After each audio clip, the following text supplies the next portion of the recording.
dukun-dukun yang abu-abu, yang di dalam dirinya jin kafir, semua ikut nanti. Ada lagi ulama-ulama ya, ulama-ulama munafik, ulama-ulama yang nyuruh-nyuruh, minta-minta ke kuburan yang dikatakan mereka itu kuburan itu wali, itu semuanya nanti ikut Dajjal. Semuanya ini tanpa disadari mereka. Ini ke depan ini benturan energi ini sangat dahsyat. Dahsyat.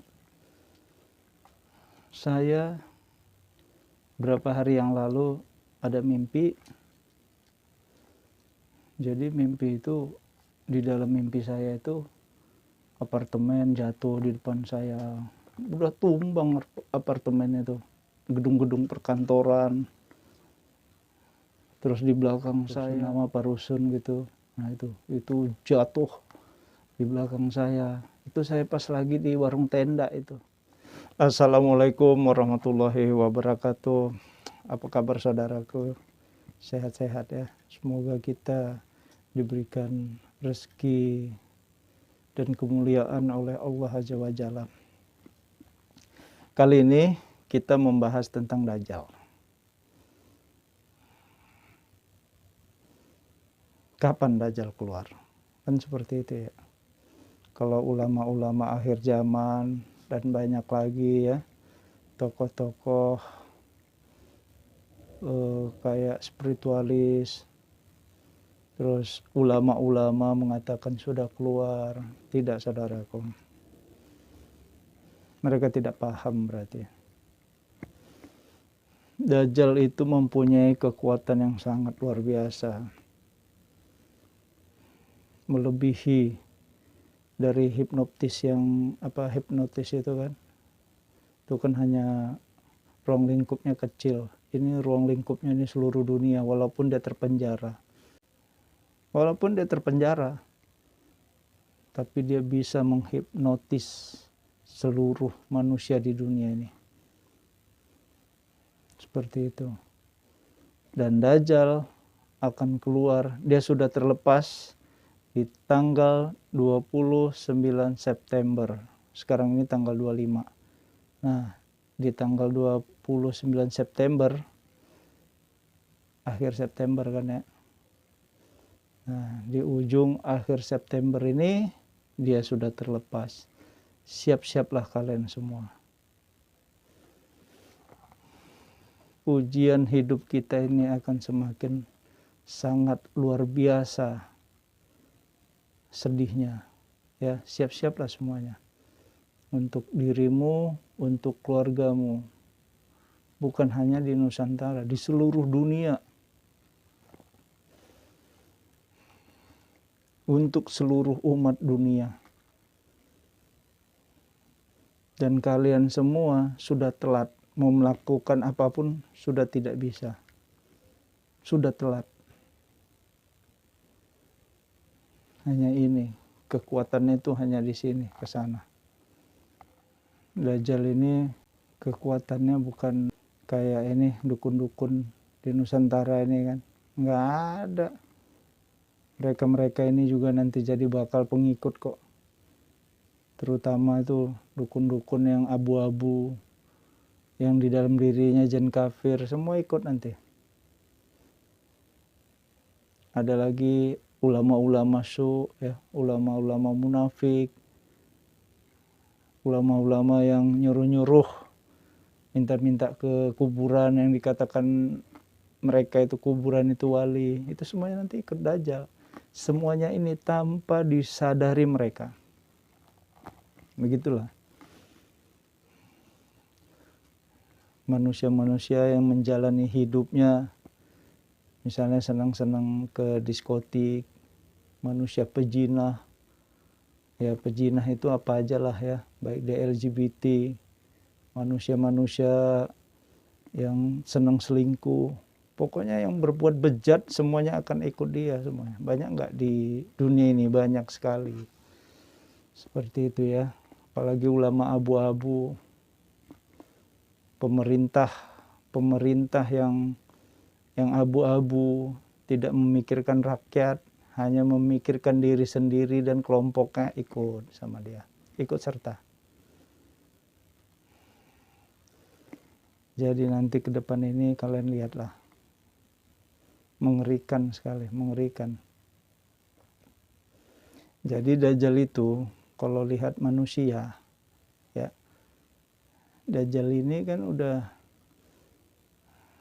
ibaratnya udah mendekati sosok iblis sebenarnya, Dajjal ini. Padahal dia manusia, tapi udah ini itu udah dibilang bukan setengah iblis lagi, udah hampir mau jadi iblis.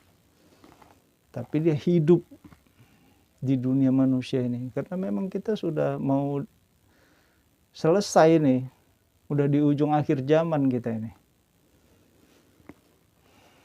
Jadi sosok Dajjal, iblis, jin kafir itu dia tahu siapa musuh bebuyutannya, saudaraku.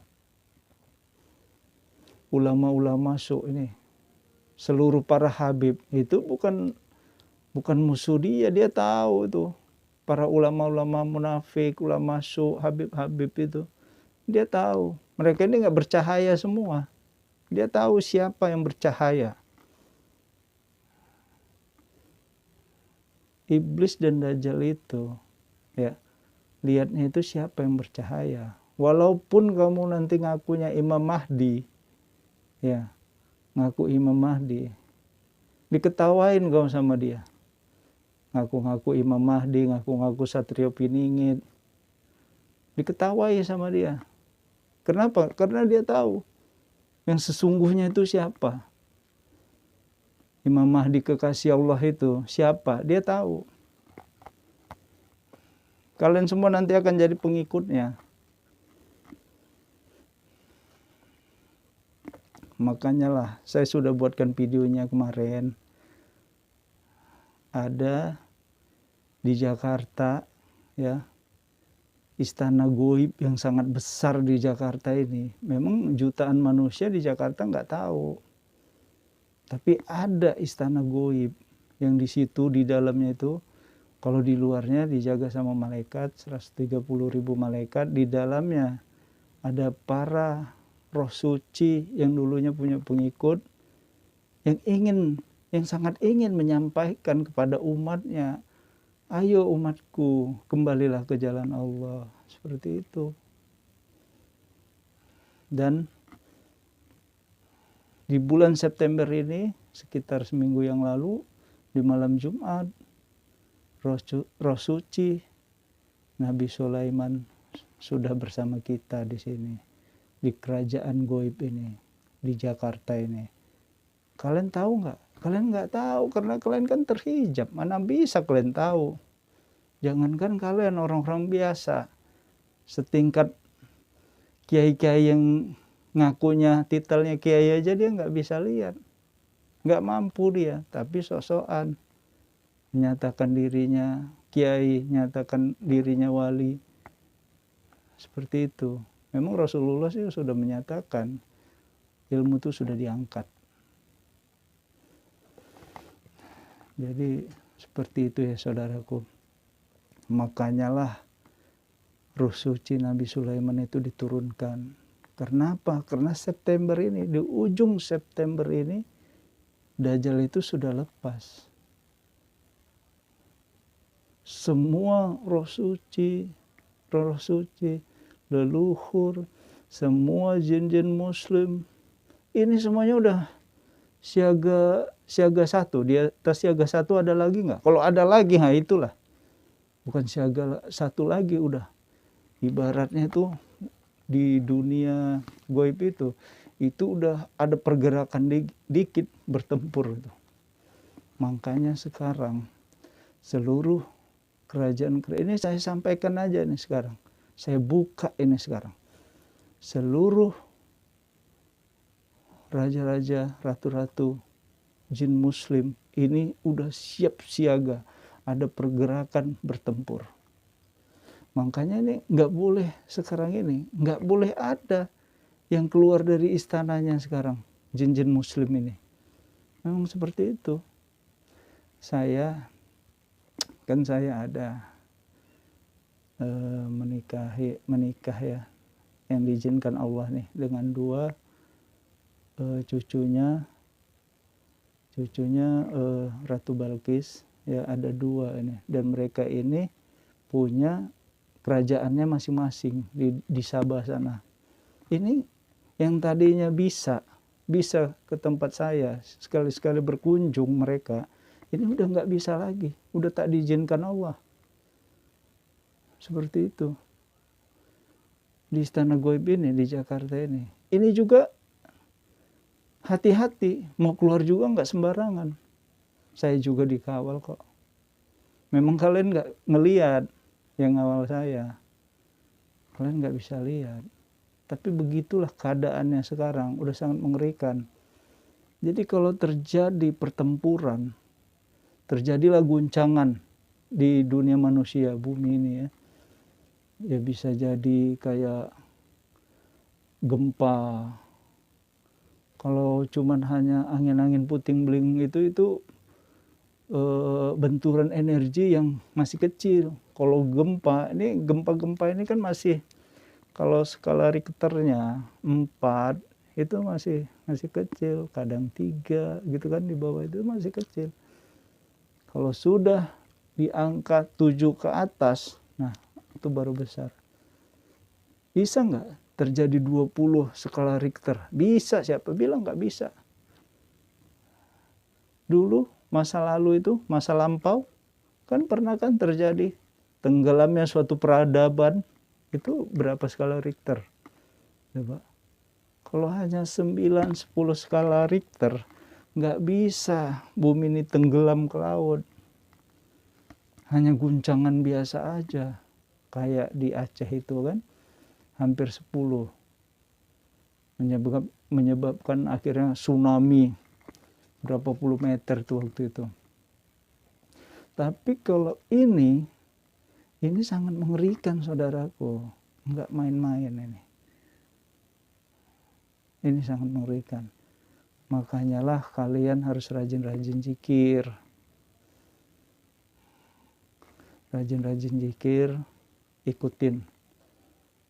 Kalau kalian ada waktu, saya selalu jadi imam untuk zikir. Selama ini saya memang ini ya, bersama dengan seluruh makhluk Allah, bukan manusia. Jadi saya zikir itu ya dari bulan Januari itu, di malam Jumat sampai sekarang, tiap malam Selasa dan malam Jumat. Tiap malam Selasa dan malam Jumat jam 12 malam, silakan kalian bersama, ikut juga di rumah masing-masing, silakan bersama anakmu, istrimu, silakan, nggak apa-apa. Nanti saya bantu doa agar kalian rohnya dekat kepada Allah.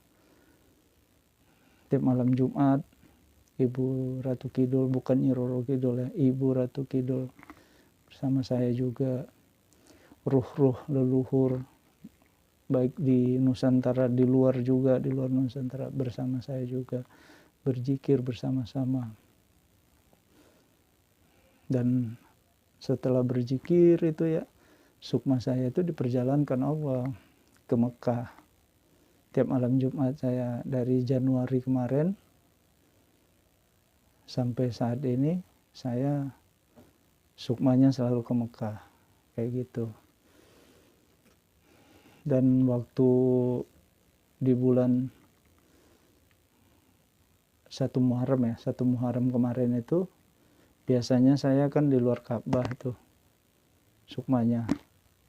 Nah, 1 Muharram itu di dalam Ka'bah itu, di dalamnya itu saya perjalankan Allah. Jadi begitu saudaraku ya, ini Dajjal ini bukan dongeng.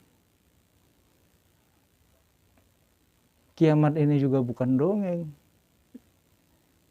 Di ujung akhir zaman ini sudah sangat dekat gitu ini, hati-hati. Ini bukan dongeng ini. Apa yang saya katakan semua di video-video saya ini, boleh kalian cek semuanya. Ini kisah nyata semua yang saya alami. Dan saya semuanya berdasarkan mendapatkan petunjuk. Semuanya ini, semua video saya berdasarkan mendapatkan petunjuk. Jadi nggak main-main. Jadi kayak misalnya contoh ya, kayak Habib Rizik, Habib Bahar. Itu kan ada video saya sebelumnya tuh. Itu mereka itu bukanlah turunan Rasulullah.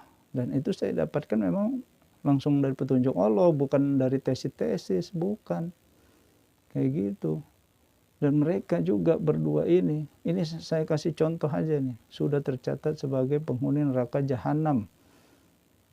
Nah, kalau si itu Adi Hidayat sama Abdul Somad itu sudah lampu merah, kartu merah kalau di dalam bola itu seperti itu. Dan jika mereka ini marah, benci sama saya, enggak masalah bagi saya itu mah. Nah, Allah memberikan petunjuk bahwasannya ngumpullah kalian semua. Jika kalian semua marah kepada saya, ayo kita berkumpul di Monas. Nanti saya mohonkan kepada Allah agar diturunkanlah malaikat Israel atau Sayyidina Husain, diturunkan. Biar kalian paham manusia-manusia mana yang harus kalian ikuti dan tidak. Karena ini di ujung akhir zaman. Saya berharap pemerintah jadi penengah di situ ya. Dan saya berharap juga seluruh kiai-kiai Linui, orang yang sudah bisa melihat alam gaib itu, ya datang. Jadi kalian bisa lihat roh sucinya Sayyidina Husain bin Ali. Gitu ya. Nah, jadi di situ saya akan bertanya, benar nggak nih semua yang saya katakan? Seperti itu. Ini nggak main-main, saudara. Saya ingin membuktikan kepada kalian semua agar kalian jangan tersesat. Seperti itu. Di Nusantara ini sudah banyak kesesatan yang terjadi. Jangankan di sini, di Iran, Syiah, di umat Muslim lah. Pokoknya intinya di umat Muslim sudah banyak kesesatan.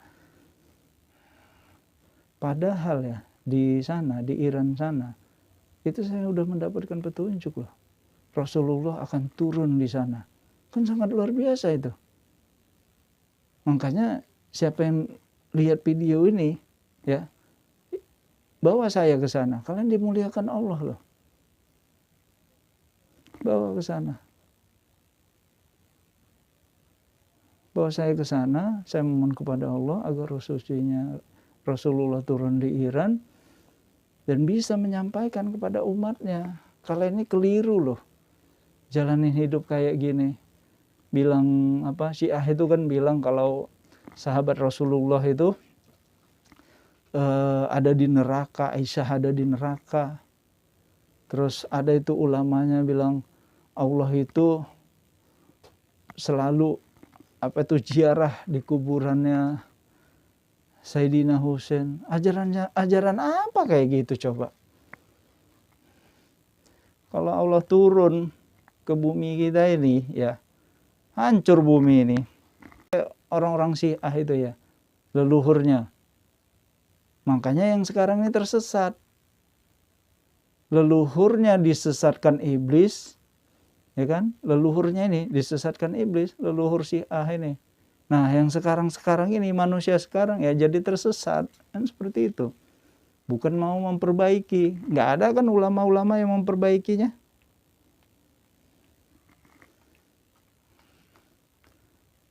Ulama sekarang itu ini berpikir menurut pikiran dia, bukan dia bertanya kepada Allah, enggak ada seperti itu. Dia menurut pikiran dia sebagai manusia, bukan dia bertanya kepada Allah. Seperti itu ya. Saya ada melihat di suatu video podcast besar ya. Di situ ada Ustadz Baikuni. Di situ ada judul saya lihat, Yudas itu Dajjal katanya. Nggak tahu, kalau nggak paham, nggak tahu, nggak usah buat judul kayak gitu. Yudas kok Dajjal. Dajjal itu kan udah lama di kerangkeng, sebelum Nabi Isa sudah di kerangkeng, itu intinya ya.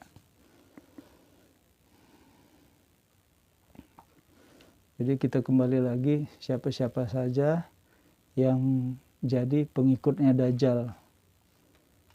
Ya, bisa kita lihat sekarang ini, pengikut Dajjal itu paham kamu itu tidak bercahaya, itu pengikut dia. Kayak gitu. Kamu nggak bercahaya nih. Itu sudah tahu. Dia nggak perlu lagi.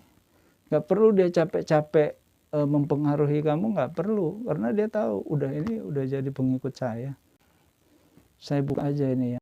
Ikut Dajjal itu musuh bebuyutan saya.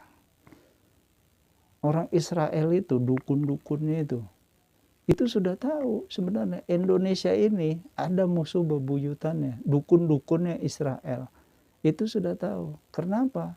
Karena Dajjal, iblis yang memberitahu. Itu orangnya di sana ada. Dan di sini, di kerajaan Goib yang di Jakarta ini, ya, ini ada salah satu panglima besarnya Dajjal, salah satunya ada di sini, sudah ditangkap dan sudah dibaiat dan disyahadatkan. Namanya pun diberi Musa, tapi bukan Musa Samiri, Musa saja, atas kehendak Allah. Seperti itu. Jadi kalau Israel itu, negara Israel itu benci dengan negara Indonesia, wajar, karena dia tahu, dukun-dukunnya semua udah pada tahu. Kalian aja yang nggak tahu. Sakti-sakti dukun sana itu. Tentang dukun-dukun ini tadi ya. Dukun-dukun ini kan cuman hanya bisa mediumisasi. Mereka nggak ngelihat cahaya. Misalnya mereka lihat cahaya saya, baru mereka sadar. Mereka hanya nyantet-nyantet saya aja. Banyak yang nyantet saya. Dari Jawa Timur yang terkenal dengan wilayah itu ya. Wilayah terkenal dengan dukun santetnya. Bukan satu orang, dua orang yang nyerang saya, satu paguyuban. Alhamdulillah. Biasa aja saya. Cuman harusnya kalian yang nyantet saya, ya buat testimoni lah harusnya di YouTube gitu. Banyak lagi, nggak ada lagi dari Sumatera Utara, dari Sulawesi, dari Kalimantan. Nah, Kalimantan ini baru-baru nih dari orang Dayak, dari suku Dayak. Tapi itu bukan ketua suku adatnya, enggak. Kalau ketua suku adatnya itu saya ini ya, kayak batin saya dan kebatin dia kan ada tetua adat di sana itu kan. Dia tahu saya. Katanya jangan diganggu. Kata tetua suku Dayak. Itu udah tua ya. Jangan diganggu itu. Itu diberi tugas sama yang di atas katanya. Tuhan pencipta katanya gitu. Jangan diganggu. Tapi tetap aja tuh mereka ganggu saya. Kalau kalian kayak tetua Dayak itu ya ilmunya, nah itulah salut saya. Kalian paham ya. Kalian sangat paham. Kalian gak akan ganggu tugas-tugas saya. Tapi gak apa-apa sih. Saya tuh malah seneng kalian nyerang saya. Kenapa? Hilang ilmu kalian. Saya pastikan hilang. Gak ada. Kalian nyerang saya nih. Otomatis itu dibersihkan dong, ya kan? Dibersihkan itu bukan hanya dibersihkan makhluk halusnya saja. Kekuatan gaib, kesaktianmu juga habis. Dan kamu nggak bisa punya apa-apa lagi. Kamu hanya halusinasi aja jadinya. Badan saya ini sudah terbiasa disantet. Dari sejak remaja saya disantet orang. Dipelet, banyak. Ya kalau lebih dari satu banyak kan ya. Pelet juga. Dan saya tahu gitu. Siapa dukunnya yang santet. Yang nyuruh siapa itu tahu. Dari sejak remaja. Saya paham betul itu. saya juga pernah jadi 2 kali, saya pernah jadi nyaris jadi tumbal pesugihan 2 kali. Ini kisah nyata, bukan hiburan aja, betul-betul terjadi ini. Saya udah buatkan videonya. Saya pernah disantet mati. Dia pengen saya mati, santet mati. Dan dukunnya dukun terbesar di negeri ini. Ya kalau saya bilang terbesar, karena dia memang terkenal. Dukun terkenal di negeri ini.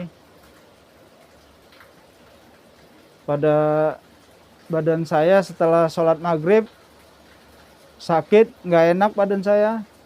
Saya tiduran, terus malamnya jam 12 malam itu saya jikiran. Langsung kayak ada di depan mata saya tuh kayak TV gitulah wajahnya. Ya saya kaget, saya kenal betul nih dukun yang ada di majalah itu gitu. Terus disampaikan ke saya, namanya sini ini. Besoknya saya ada job ya di Cibubur, itu depan Cibubur Junction, itu kan ada Taman Wiladatika tuh. Nah, saya pas lagi ngadap ke sana, lagi berdiri, dia ada duduk tuh di belakang saya tuh. Pas saya ngelihat ke sini, di belakang saya ada dia lagi duduk. Dalam hati saya, oh iya benar. Dan saya tahu siapa yang nyantet, ya, dukunnya siapa, yang nyuruh siapa. Dan gitu juga kalau kalian telepati, ya saya tahu siapa kalian. Seperti itu ya. Nah, jadi terus ada juga yang telepati sama saya. Ya saya seneng. Ada yang telepati, ya alhamdulillah ya, kiai-kiai dari Jawa Timur itu ada telepati, 1 orang dari Sulawesi ada. Di Nusantara ini kan banyak ulama yang tak bercahaya. Dalam tubuhnya ini tak bercahaya. Terutama yang itulah ulama-ulama kondang itu, mana ada cahayanya itu. Yang ada dihinakan Allah rata-rata, cuman pengikutnya nggak tahu kan, seperti itu ya.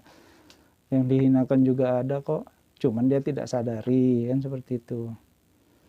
Jadi Dajjal itu melihat dari cahayanya kita. Mereka ini yang santet saya misalnya ya, target mereka misalnya saya mati, ya kan. Kalau saya itu seneng cepat kembali kepada Allah. Target mereka kan mati. Nah, saya justru seneng cepat kembali kepada Allah. Bahagia saya, ruh saya itu. Kenapa? Karena nih, kalau kamu bisa melihat nih, di kanan dan kiri saya ini bidadari. Nih ya, nih ada nih putri kecil, ya sayang ya. Putri kecil nih di sini nih, putri kecil nih. Ini di kerajaan ini dia. Ini sudah terkoneksi ininya ke Allah. Ini bukan main-main, saudara. Saya bicara nyata. Anda boleh datang ke Jakarta ini. Silakan lihat istana yang sangat megah di Jakarta ini. Ini suatu keajaiban dunia ini. Suatu keajaiban, dan saya juga suatu keajaiban yang saya sendiri juga enggak. Tadi awalnya saya nggak ngerti, kok bisa ke saya gitu. Ini satu keajaiban. Dan saya pakai begini. Tutup muka begini. Ini biar kalian paham ya, ini bukan karena kehendak saya, keinginan saya, bukan. Ini kehendak Allah ini. Ini kehendak Allah, bukan keinginan saya. Seperti itu. Jadi kalau kalian ingin jolim sama saya, bahkan ingin santet mati saya, justru saya senang. Saya cepat kembali ke Allah. Tapi nggak usah kalian, tujuan kalian itu terlaksana. Sebelum-sebelumnya aja saya udah minta kok kepada Allah. Saya tidak mau menjalanin tugas ini ya Allah. Saya nggak mau menjalani tugas ini ya Allah. Saya ingin kembali kepadamu aja lah. Allah tidak merespon saya. Baru agak lama Allah menyampaikan, selesaikan tugas-tugasmu. Seperti itu.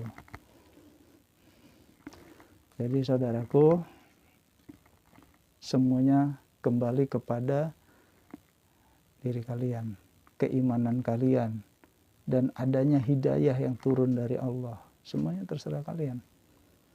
Gitu. Dan saya berharap viralkanlah video-video saya, ya, karena ini untuk umat. Kalau saya ini ya cepat kembali kepada Allah, seperti yang saya bilang tadi, cepat kembali kepada Allah, saya bahagia. Tapi miliaran manusia di dunia ini ruhnya mati, tapi jasadnya masih hidup. Paham kan maksudnya kan? Nah, kalau saya mati, miliaran manusia di dunia ini ruhnya mati, tapi jasadnya masih hidup.